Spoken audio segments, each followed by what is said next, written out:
દિલ્હીના જંતર મંતર ખાતે અત્યારે હાલ કોકરોચ જનતા પાર્ટી દ્વારા આંદોલન કરવામાં આવી રહ્યું છે, પણ એની જ વચ્ચે હવે આ જ કોકરોચ જનતા પાર્ટીના લોકોને જેપી નડ્ડા દ્વારા મળવા માટે બોલાવ્યા છે અને એ લોકોની સીધી જ વાતચીત અત્યારે હાલ સરકાર સાથે પણ થઈ રહી છે। પણ એની પહેલા હવે કોકરોચ જનતા પાર્ટીના અભિજીત દીપકે સહિત જે બીજા લોકો છે એ લોકોની ભૂખ હડતાલનો પણ અંત આવ્યો છે। શું છે આખો આ મામલો, તેની વાત આ વિડીયોમાં। નમસ્કાર, હું હંસિની અને તમે જોઈ રહ્યા છો નિર્ભય ન્યૂઝ। આજે વહેલી સવારથી દિલ્હીના જંતર મંતર ખાતે આંદોલન ચાલી રહ્યું છે। આપણે જોયું કે પોલીસ દ્વારા ઘણી બધી જગ્યાએ લાઠીચાર્જ કરવામાં આવ્યો છે, ક્યાંક પોલીસનો ચાપતો બંદોબસ્ત પણ ગોઠવવામાં આવ્યો છે। પણ બીજી બાજુ આખા મામલાને લઈને જો વાત કરવામાં આવે તો અત્યારે હાલ અભિજીત દીપકે દ્વારા એવું પણ કહેવામાં આવ્યું છે કે 2 કલાકની અંદર સોનમ વાંગચુકને જંતર મંતર નહીં મોકલવામાં આવે તો તેઓ સંસદ માર્ચ માટે નીકળી જશે।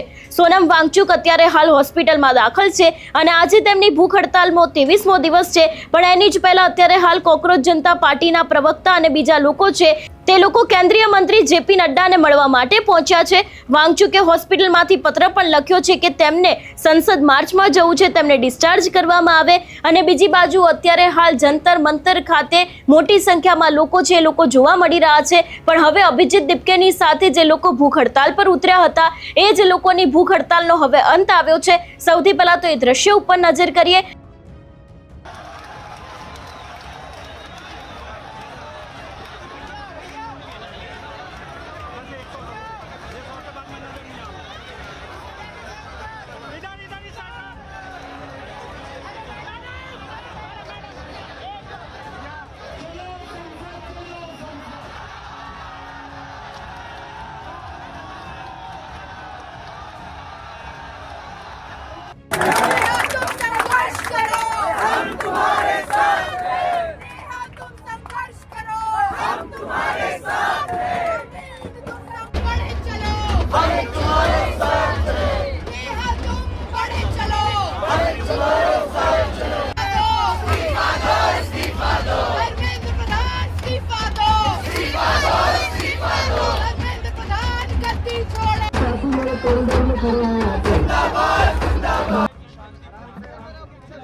बस बस बस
એટલે અત્યારે હાલ દિલ્હીના જંતર મંતર ખાતે જે આખું આંદોલન ચાલી રહ્યું છે એની પાછળનું મુખ્ય કારણ એ જ છે કે થોડા સમય પહેલા નીટનું પેપર લીક થયું હતું અને એ જ પેપર લીક મામલે કેન્દ્રીય શિક્ષણ મંત્રી ધર્મેન્દ્ર પ્રધાન રાજીનામું આપે એવી માંગણી સાથે સોનમ વાંગચુક છે તે મેદાને આવ્યા હતા, પણ તેમની તબિયત આજે ભૂખ હડતાલ ચાલી રહી હતી એ જ દરમિયાન બગડી હતી, એટલા માટે તેમને હોસ્પિટલમાં દાખલ કરવામાં આવ્યા હતા અને એ બાદ આખું આંદોલન છે તે કોકરોચ જનતા પાર્ટીના સ્થાપક અભિજીત દીપકે અને બીજા જે લોકો છે લોકો દ્વારા સંભાળવામાં આવ્યું હતું. જો કે અત્યારે હાલ વિપક્ષ દ્વારા પણ ક્યાંક આ આંદોલન છે એને સમર્થન આપવામાં આવી રહ્યું છે.